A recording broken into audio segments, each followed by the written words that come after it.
oak and ash, an old elm tree, with laugh and song and merriment, to beat the bounds of Charlbury. The children went, the children went. By many a hawthorn bordered lane, with merriment, with laugh and song, into the woods and out again. They danced along, they danced along. With bluebells and columbine, with water lilies from the pool, with orchards and eglantine, their hands were full, their hands were full. Through buttercups and meadowsweet, they made a road, they made a road, until their pollen powdered feet came dancing to the even load.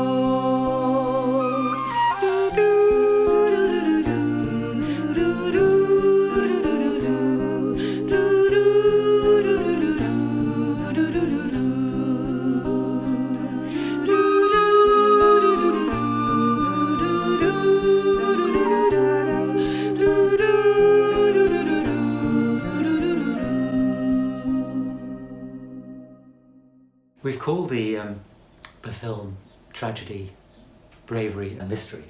Yes, that's right. The story, because there's no doubt about the tragedy that all three children died, and there's nothing more heartbreaking than loss of a child. But there was bravery involved. Two Boy Scouts in particular rescued a number of children from the river who might otherwise have drowned, and they were given gallantry awards. Yes, that's right, for they that. were.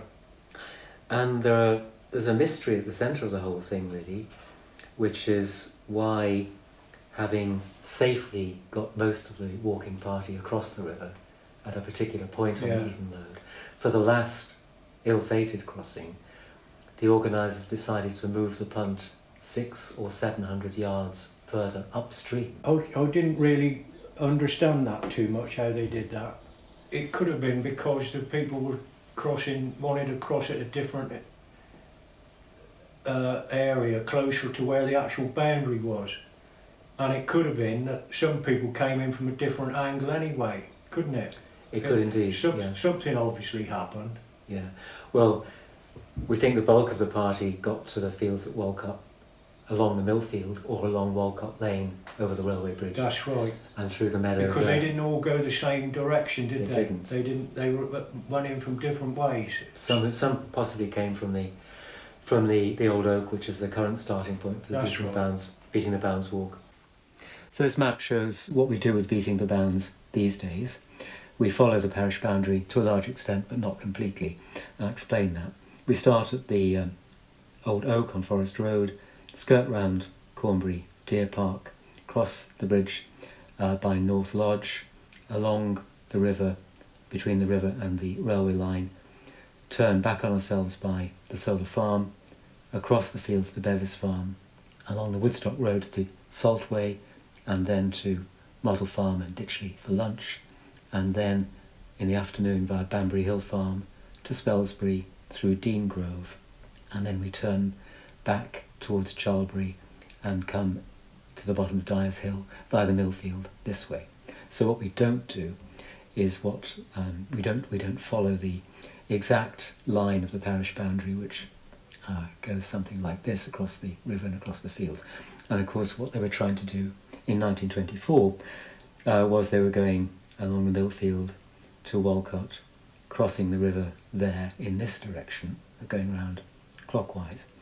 Or in the case of the last punt, the one that capsized, they took it along the even load upstream a bit, close to Devil's Elbow, and they were going to try and fill in that bit of the boundary there, which we no longer do. So we've been talking about those who died, and this is record exactly who they were. Cyril Stanley Smith, aged 9, son of George Smith from the Talbot. From the Talbot. The old Talbot Inn. You recall it? Dog Inn. The Dog Inn used to call it, because the Talbot dog. He died. James William Bishop, aged 13, grandson of Fanny and George Bishop, who lived on Huntley Way. And Evelyn Clara Pickett, aged 16, draper's assistant. She was a pillar of the Baptist Sunday school and a draper's assistant, and she came from Clack's Cottage. Yeah, that's up on the Spalsbury Road, the old red brick cottages up there. But so I think the whole thing doesn't seem to be particularly well organised to me. No. I think there was only one punt for a large number of people, which meant it had to do repeated crossings. I think there were various groups, as you say. Not everybody stuck together. Some people crossed in one part of the river, some people crossed another part of the river. It was all a bit haphazard. Yeah. And I don't know why, if they were wanting to walk a significant part of the boundary, they started so late in the day, after lunch.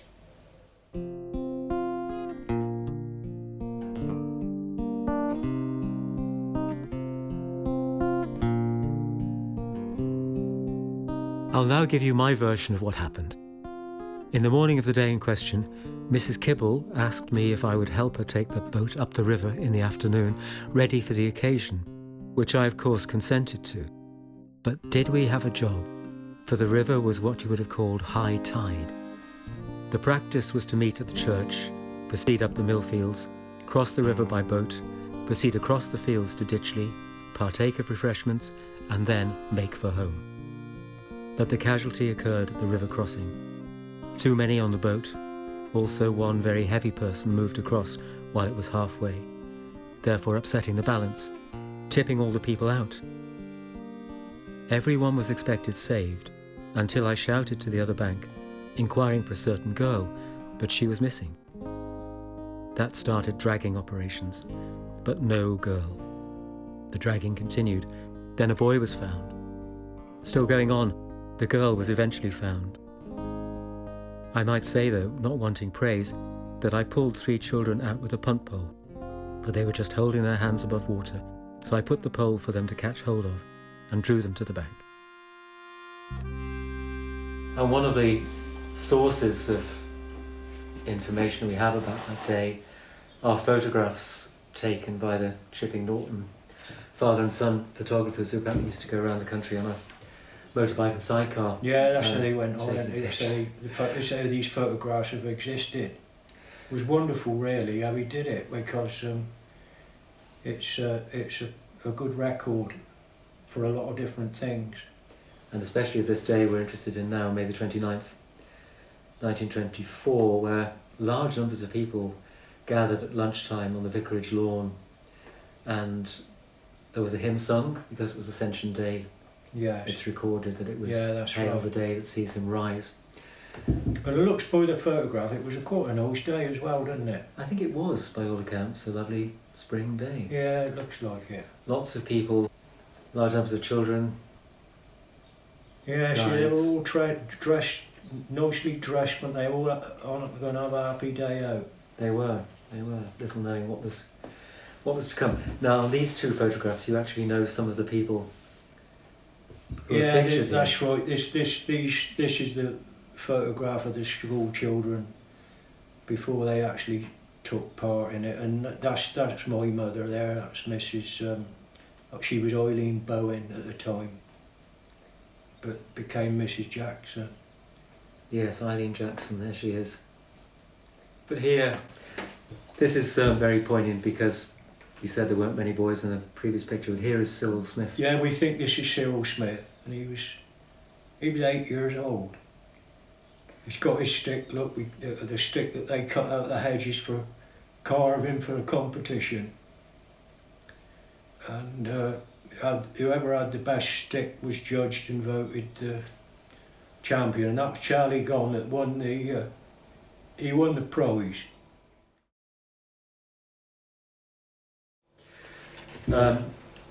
Okay, and we've got this again is one of the surprising things about the day. I mean, here's a large crowd coming back across the bridge by what is now the cricket ground, coming That's down right. That is. back into Charlbury from Forest Lane or Forest Road, having seen a party of walkers off, probably going along Walcott Lane. This is a punt crossing successfully. Yeah. But it screams health and safety at you, because look at the water. It's very low in the water, isn't it? You know, you only got to have another person in there, and it would have been pretty pretty low. Well, it's low there now, but it would have been taking water in, wouldn't it? It would have been. And then, everybody's standing up, somebody panics and the punt overturns, and of course that's what was going to happen That's right. Some little time later. This is another photograph of successfully crossing the river, and we think this is probably close to where Jubilee Bridge is now. But look at the way people are dressed. I mean, boaters and... Yeah, they were all out for doing what they were doing, beating the bounds, but having an enjoyable day out, weren't they? That's what they were doing. But this is where the mill stream and the river divide. That's right. So this is the mill cut, isn't it? Here with a... Yeah, and if they were crossing this way, they'd been coming up from the mill field, which is today. Exactly. I think this is the end of the mill field. Crossing what we call the old dam now. Yeah. So this is the sort of weir that crosses from the Millfield side to the Walcott side. To the Walcott side. So these people are actually crossing the river in a way the wrong way. They are. And they were people who were going to be on the punt. They would be on the punt, obviously, because they were going into this field on the Walcott side, and then they got to come back across again. Yeah, they've got to come back over here. And very poignantly again, we've got, we think, Evelyn Pickett photographed. Yes, that's here right. With her, look how benign the river looks. It's so and flat, the shadows in the water. Reflection in the water. These kids look a bit apprehensive about walking across. They certainly do. This is Miss Budd. Yeah, she's got that long dress on. And she has. And by one account, by two accounts actually, she might, innocently enough, but tragically so, have been responsible for the overturning of the punt. That's what they say, but you just don't know with it. I mean, you don't know.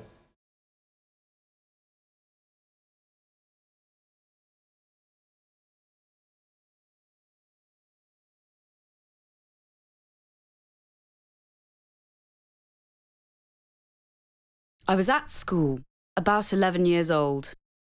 The junior children were allowed to go. We met on the old vicarage lawn about 1:30 p.m. We had our photographs taken and sang a hymn. Before starting off, the boys were asked to cut a thick stick from the hedges, carve on them a pattern. We then set off. The school children took the road to Walcott cottages and down to the farmyard, crossing the bridge over the railway line, into the field going down to the river, where a punt was waiting to take the people over the river. I was in the boatload before the tragedy. We were just walking across the field before going on to Ditchley Lodge, where some kind ladies were waiting with tea and sandwiches and cakes. Quite a few people were on their way.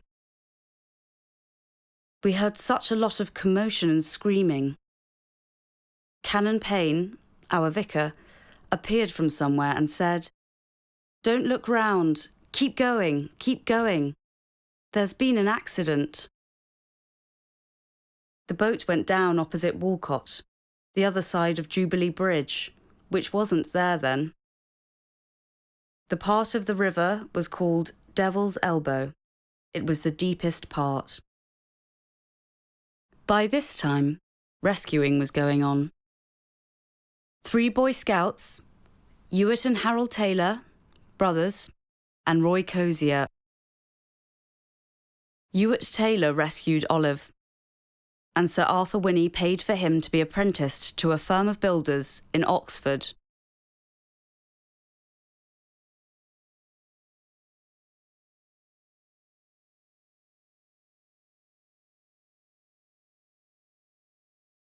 Amongst other things, we've got the coroner's, or the Oxford Times account of the coroner's inquest.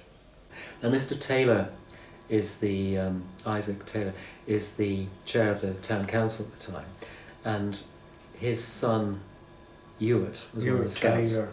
So Mr. Taylor's son, it's recorded, also entered the river and brought out 2 of the children. Mrs. Thornett, who was the wife of Fred Thornett, town clerk, and the man responsible for the crossing, the safe crossing of the party. Mrs. Thornett most gallantly saved 2 more of the young members of the party. Roy Cozier, who was one of the scouts given a gallantry award, a 14-year-old schoolboy who could only swim a little. You only swim a little bit, look. And he Made was a 14, look. I mean, you know, young age, wasn't it? It was, and he made a splendid attempt to save the girl Evelyn Pickett, who was with him in the punt. Yes. When they entered the water, she clung to his neck, and he'd almost succeeded in getting her to the bank when she released her hold and disappeared. When she disappeared. And she's found later, hours later, 4 hours later or so, she's found, according to Patricia Stockman, who, as Olive Postle, was one of the girls saved. The girl saved. That's what she was saved. Yeah. She records that Evelyn Pickett was found trapped near a pipe under the water. And Patricia records in her childhood memory that her watch was still going when she when she was retrieved from the water.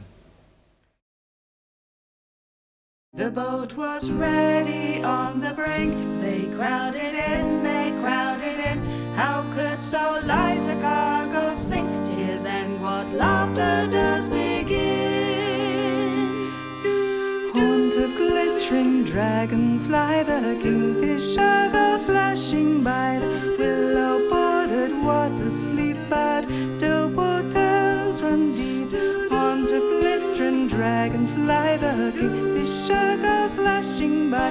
Willow bordered water sleep, but still waters run deep. Their dance is stopped, their song is sped to flow as you have always flowed. With these three little flounders dead, or cruel even load, where lilies through the waters hail, and o'er the darkling pool resounds the non-impassioned nightingale, and those small spirits beat the bounds.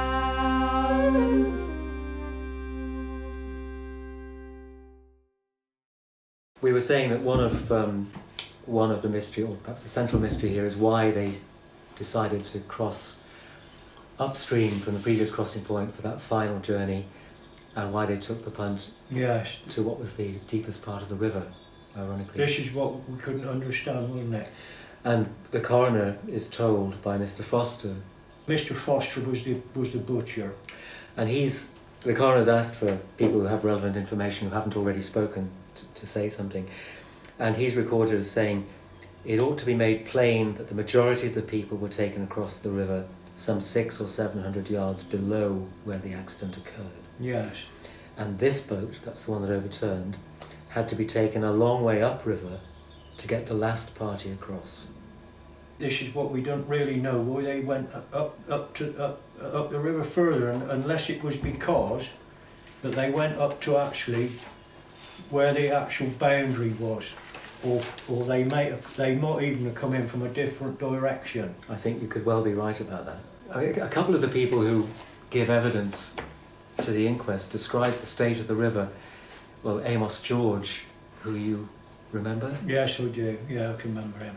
He describes the river as being high tide, but if you look, although the water level is high in relation to the punt, it's not particularly high in relation to the bank. No, it isn't. It's running, as you would say, for the time of year. It looks to me as though it's...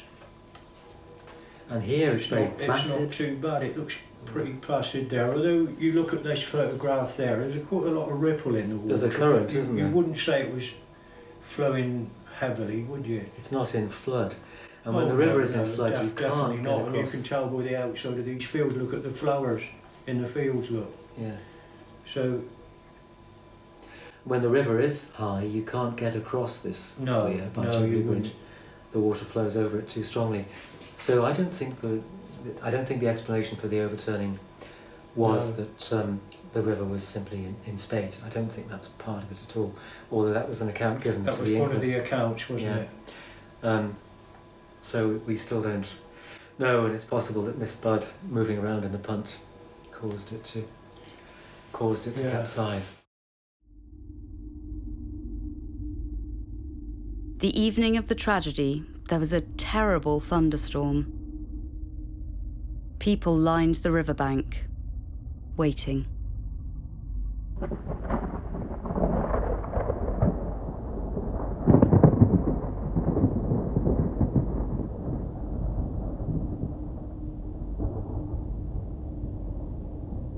My uncle, Mr. Tom Harris, who was an undertaker, had his workshop at the top of the bull yard.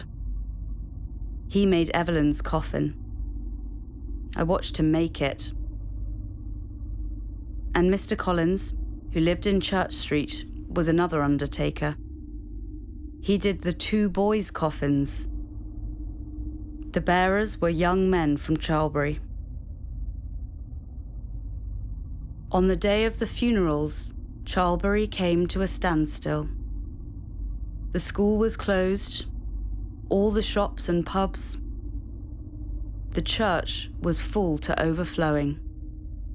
The service was taken by Canon Payne.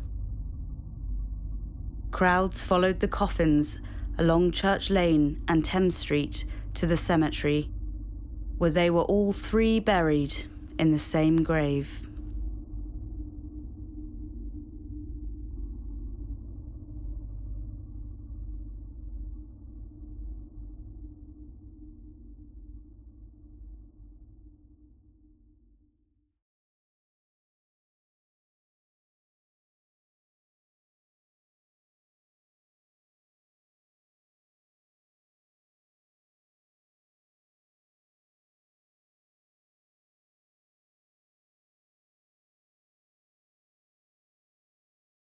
A woman who was saved from drowning 75 years ago has finally met the man who rescued her.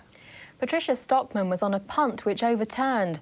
3 other children died, but Patricia was saved by a Boy Scout.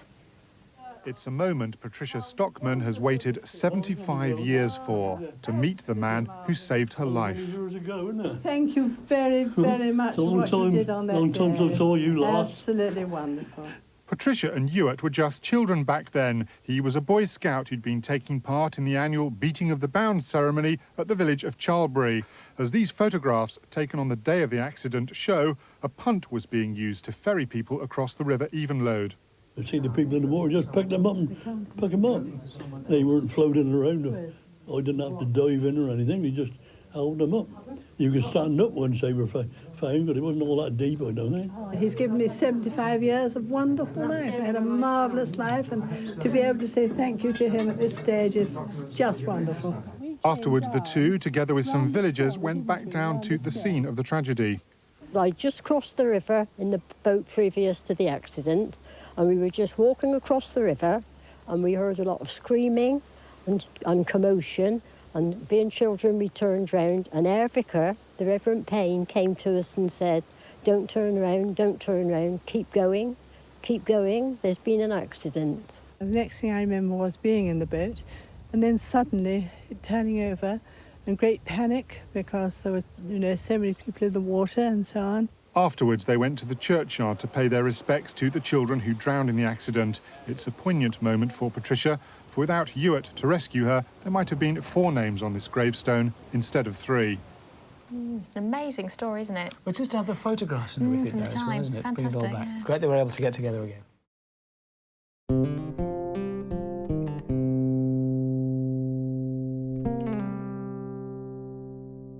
By oak and ash and old elm tree, with laughing song and merriment, to beat the bounds of Charlbury, the children went, the children went.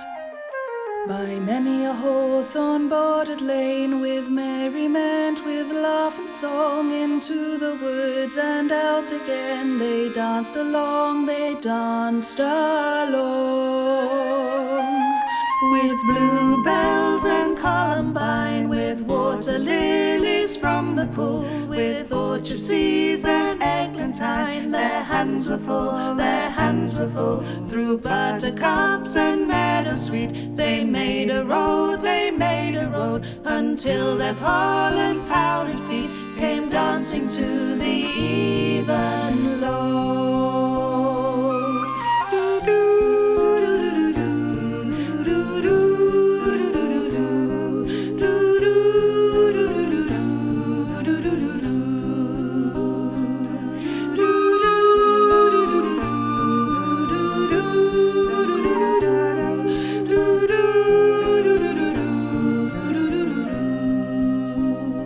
The boat was crowded in, they crowded in. How could so light a cargo sink? Tears and what laughter does begin.